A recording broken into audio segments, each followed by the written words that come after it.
How's it going? And congratulations on this show. I loved it so much. Of what I've seen, I loved it so much.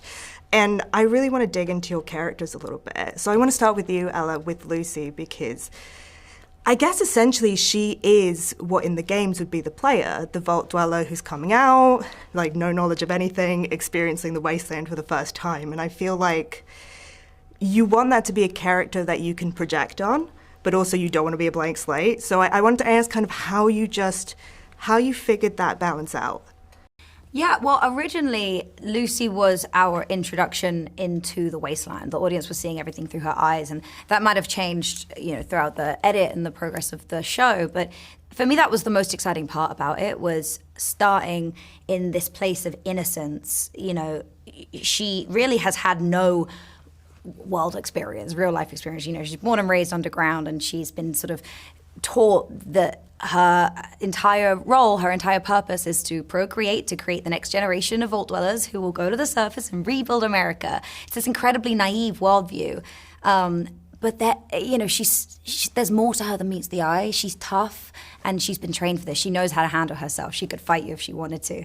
And it was exciting to start in this very innocent, naive place, knowing what you know about her, and to see how she's going to survive on the wasteland, building upon that. Yeah. And Aaron, I want to ask about the power armor, because I never use it in the games because I kind of it makes me feel weird to put it on, because I'm I feel too powerful. And I feel kind of like a machine. I feel inhuman. So I know you did a lot of work with a stunt performer, but I wanted to ask about the scenes where you were actually in the suit.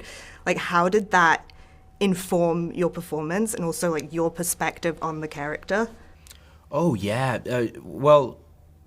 when I am in the suit, I'm in the top half. So you would see what all of a sudden becomes the smallest little human legs underneath it, gigantic and extremely heavy, which does make the work quite taxing. But I guess how it informs the character is really, because I understand that as well from an outsider's perspective of the games, when watching other people play it does seem like Maximus really craves power.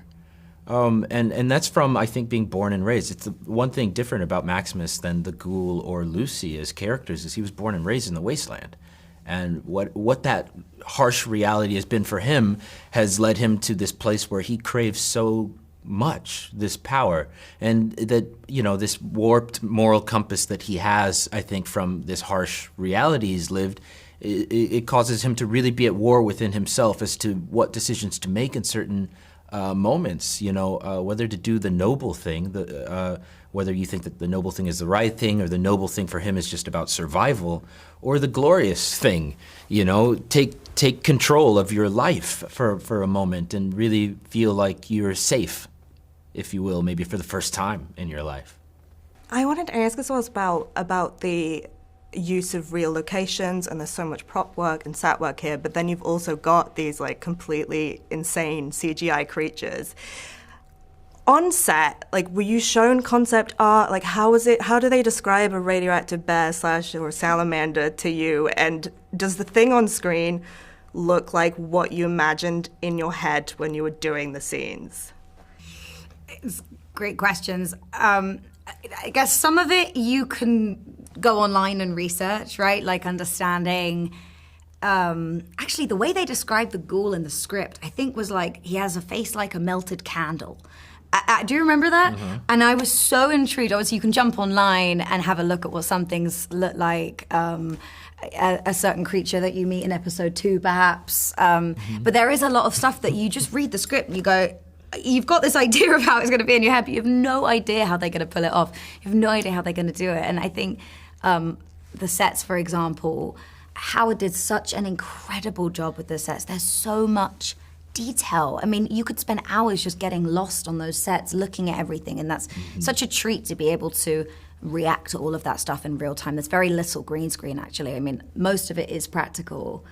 But even, some of these creatures are being puppeted in front of us. Right. There is a practical element to it that we are working with so that it isn't so much of a, shock to see it fully formed after post, but it's amazing to work on Fallout where you do have a resource of lore and material to reference, as you prepare. Yeah, quickly, did you get like a little boot camp or like an education on these are the basics, even just the lingo, the basics of Fallout? No, I don't think so. Well, I feel like we always asked questions. Yeah. Bethesda was present on set. You know what I mean? Always. I feel like we asked questions. Ella and I are both. We want to know. You know, it informs us. It helps us. But not like the 101s. Yeah, I mean, it's all in this. I did a lot of research, and like I said, there's so much online, but it's all in the script. That world that's already established is all there. Well, thank you so much. Congratulations again. Thank you.